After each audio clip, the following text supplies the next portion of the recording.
All right, we are jumping into 11.5. What 11.5 is going to be is volumes. Where's my little cursor? There it is. There it is. Volumes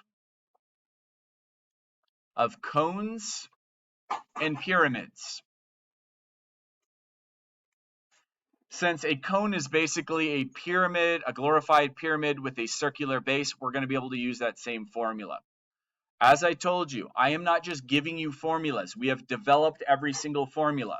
For example, lateral area of a prism is perimeter times height. Rather than me just going over and doing that and giving it to you, giving you the formula, we have developed the formula. We went over and made a net, and we realized that the bottom would be one side length, the other one, the other one, the other one, and the height would have been h. So obviously the lateral area is A, B, C, and D all together times height, and we developed the formula. The reason I'm doing this is I want you to understand the formulas, not memorize them. Okay? The last one we just did was, if we have a prism, since it is just the base on top of itself over and over and over, we can say volume equals area of base times height. Now, when we're looking at a pyramid, is a pyramid the base on top of itself over and over and over? Yes or no? No, it is not. So it cannot be just area of base times height. We're going to have to adjust that a little bit. So what we're going to do, this first part here says, think about back when we developed the formula for the area of a parallelogram and for a triangle. We knew the formula for the area of a rectangle was base times height. How did we come up with the formula for a parallelogram and a triangle? Do you remember we had a parallelogram and we were able to cut off this and stick it over here?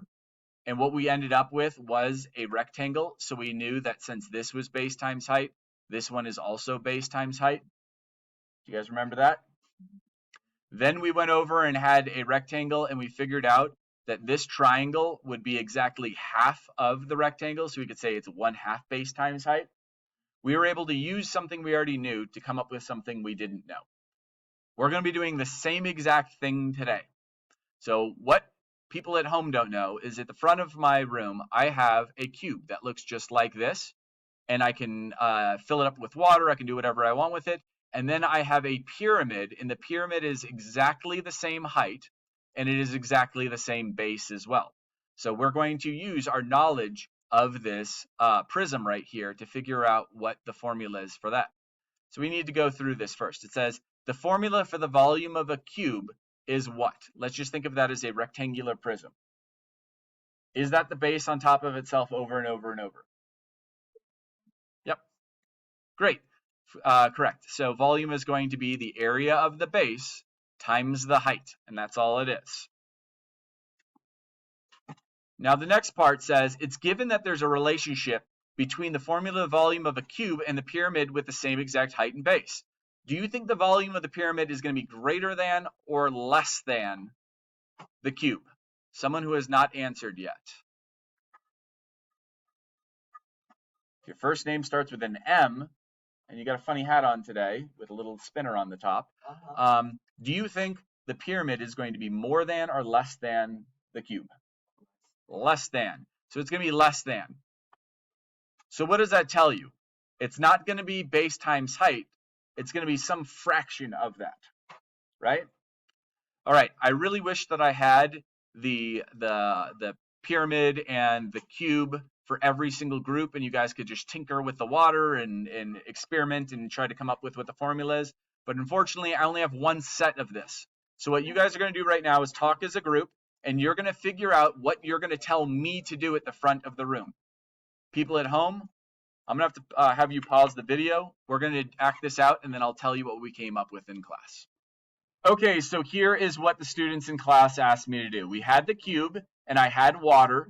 They asked me to get my pyramid, and they wanted me to fill it up with water. So I filled it up in water, and I put it in here. We poured one of them in, and it did not fill it up. So then they said, do it again. And that still didn't fill it up. And then they said, do it again. And when I did it that third time, it filled it up completely. So we found out the formula was what? Volume equals 1/3 area of base times height. Now, I was talking to the kids in class and I said, here's the issue. We already have a formula for pyramid. Lateral area is 1/2 perimeter times slant height. And people always mess up when to use 1/3 and when to use 1/2.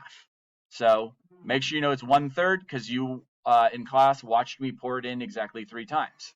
Since a cone is just a glorified pyramid with a circular base, we can use the same formula, but instead of base, we're going to put what the formula is for a circle. What is the area of a circle? Pi r squared, and the height is h. This is super important. SSVV. Slant height is for surface area, vertical height is for volume. SSVV. So for this first one, we want to get the volume. Did they give us the correct height? Yes. Yes, they did. Please, I'm asking you to write out the formula. V equals 1/3 area of base times height. Now, if this base was something funky, if this was a circle or a hexagon or any other figure, I would write that formula in 4b. But since it's just a square, I'm going to put 1/3. Is that a 12? The base is 10? Okay. 10 times 10, that's 100.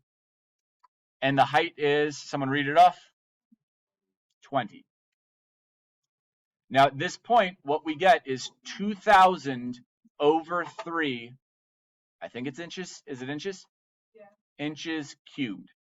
Now, do not round this. Just leave it as is. Okay?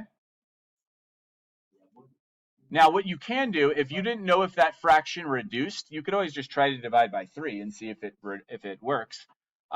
If you guys didn't know the rule, there is a rule that is like if you add 1, 5, 4. Do you guys know if that's divisible by 3? Who knows, right? What the rule is if you add up all the numbers, if that resulting number is divisible by 3, like 1 plus 5 plus 4, that's 6 plus 4, that's 10. Is 10 divisible by 3? No, then that's not divisible by 3. What about 333? 3 plus 3 plus 3 is 9. Is 9 divisible by 3? Yes. So this actual number is divisible by 3. You guys can use that trick if you would like. Does anybody have any questions so far? Nope. Okay, next one. Volume equals 1/3 area base times height. 1/3 pi r squared times height.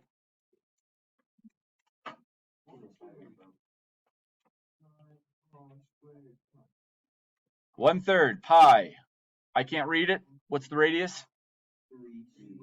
3 squared times height, which is that the right height? Yes. I'm happy though, because one of those numbers, actually both of those numbers are divisible by 3.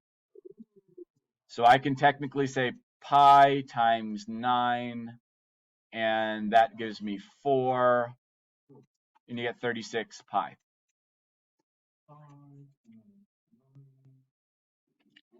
Does anybody have any questions on that? No? Okay. One of the students in class really, really badly wants to say hi to Jack. So if Jack is watching, hi, Jack. Okay, let's now move on. Actually, I want to just point something out. Take a look before you flip it. Let's say you got an answer of like 531 over 3 pi. This is the exact answer. You could put that in your calculator and get a decimal. The reason why a decimal would be good is because our brains could comprehend like 39.2. They can't really comprehend what that looks like. So a decimal is good because your brain can understand it. Your little that brain understands it. Now let me show you where people double mess up. A lot of times people will round this part. So they'll say like, oh, 213.5 pi.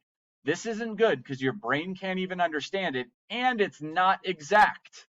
So do not, whatever you do not round this number and leave it in respect to pi. That's a really bad thing to do. You're going to almost always just leave it exact. Sometimes they'll actually ask you to make it completely into a decimal. If there is no questions, what I'm going to do is I'm going to have you guys try the first 3 problems on here. If you get them right, you can move on to the homework while you wait for me to go over them, and then we'll do 6 and 7 together. I'll put the answers on the board. People at home, pause the video and try these problems. All right, so you guys should have put down the formula. Volume equals 1/3 area of base times height. You got to remember that if the base is something other than a square, you're going to want to put that formula down. So you'd have 1/3. The formula is 1/2 apothem times perimeter for a polygon, and then you have your height. So we have 1/3, 1/2. The apothem is 5 rad 3. The perimeter is 60, and the height is 20. Now, what I like to do when I have this is I try to get rid of the 1/3 and the 1/2. Since 1/2, 60 is divisible. No, let's do 20. 20 is divisible by 2. I'll get rid of that, and I'll change this to be 10. 1/3, 3 goes into 60 20 times. Now, do you have to do this? No, but I just like doing it. When you multiply all those together, you get 1,000 rad 3 inches cubed. On the next one, you're going to do 1/3 pi r squared h. That'd be 1/3 pi times 18 squared times your h, which is, can someone tell me what that number is? And why did I do 18? Oh, let me go back, sorry. Our radius is 5 squared. And then what is that height? Someone actually tell me. What's this number say? 13? Okay. And then when you do 5 squared, which is 25, 25 times 13, what did you get for an answer for this one? It said 325 over 3 pi millimeters cubed. And then this one right here, you got to be very careful. Remember, VVSS, vertical height, volume, slant height, surface area. So I really need to get the vertical height first. You guys should have done the Pythagorean theorem. That would have given you a 24. And now we can use our formula. 1/3 pi times 18 squared times 24. Since 24 is divisible by 3, I'll just simplify that just right now. We get pi times 18 squared. Can anybody tell me what that gets when you put that in your calculator? How many pi? 18 squared times 8. What was the final answer?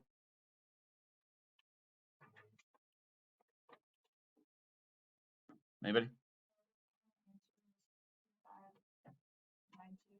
2592 pi feet cubed. All right, beautiful. What I want to do now is I want to do this hard problem on our together actually, and then I'll have you do the next problem in your groups. So we know that it is going to be 1/3 area of base times height, but we need to know both of those things. We don't have them. It's a 30, 60, 90 though, and they tell us that this is 4 rad 2. Does anybody, so flip back to this page if you guys were looking at your homework. How do we get from here to here on a 30, 60, 90? Multiply or divide? It's getting smaller. Divide. Divide by what number? 2. That's correct. So you would divide by 2, and that gives you 2 rad 3. How do we get from here to here on a 30, 60, 90? What do? Do we multiply or divide? Yep. Multiply. And multiply by what number? That's supposed to be a 2, by the way. Okay. And then how do we get to here? You multiply by, good, times rad 3. And that gives you 2 rad 6. Okay, now we got to work with some radicals. 1/3. We got to do the area of the base. What is this total length? We got this one being 2 rad 3s. The total length is how many rad 3s? 4 of them. 4 rad, and it's not 4 rad 3, it's 4 rad 2. That was my mistake. And then this one would be also 4 rad 2. And the height would be 2 rad 6. Does anybody have any questions about how I'm doing this? The whole reason I'm doing this problem is because I know you use radicals a lot in Algebra 2, and I don't want you to forget how to do it. So 4 times 4 is 16. Rad 2 times rad 2 is rad 4, which is, what's the square root of 4? 2.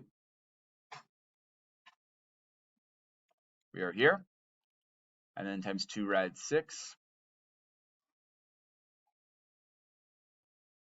And what does that give us? This gives us 32 times 2 is 64 rad 6 over 3. Do we have units? No? Units cubed. Does anybody have any questions about how we jumped around our 30, 60, 90 triangle? No? All right, let's go ahead, since we don't have enough time really for you guys to work on this by yourselves and then us go over it. Let's just do it together. So my brain always wanted to say, well, we got 2 bases, let's just average them together and use that, but we can't do that. It doesn't work. Can anybody figure out how I could have this figure as a resulting figure after doing something? What is that figure? It looks like a trapezoidal. Yeah, but how could I create this? If I had this in clay, how could you make this?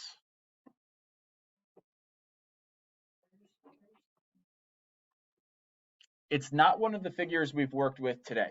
It's not a pyramid. It's not a cone. What would we have to do to the pyramid? Cut it in half or cut the top off of it, right? So it would be a big pyramid minus a small pyramid.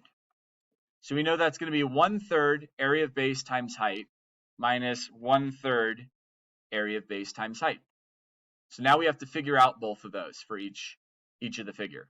Well, the first one is easy for the base because it is just 16 times 16 or 16 squared. But now we would need to know what is this whole entire height. So can anybody figure out what that height is going to be? They told us that this is a 45 and a 90. We could use trig, absolutely. But since it's a 45, 45, 90, don't we? Okay, so you said half 16? So if we half 16, then that's 8. If this is a 45, 45, 90, and that one's 8, what is the height going to be? It's going to be 8 as well. Now let's do the other one. 1/3. Okay, we said that the whole entire thing was, this whole height is 8. It's going to be 4. How are you getting 4? Oh, right. If AB is 4, then we have 4 left over there. That is correct. And that means that the bottom is 4 as well, because it's a 45, 45, 90. So how long is that side? 8. So it would be an 8 times an 8, or 8 squared, and then you have a 4 here. And at this point, I can do 16. Someone with a calculator, can you put 16 squared times 8 real quick? 16 squared times 8. What's that give us? 2048 over 3 minus, can you do 8 squared times 4? 256 over 3. And with the rules of fractions, are we allowed to subtract those things? Yeah, it's got a common denominator. So someone do 2048 minus 256 and find out what the numerator is going to be. 1792 over 3. Any pi's involved? Any radicals? No. Inches cubed. Okay, so the main thing that you guys need to know is that for a pyramid or a cone, it is 1/3 area of base times the vertical height. People at home, thanks for watching.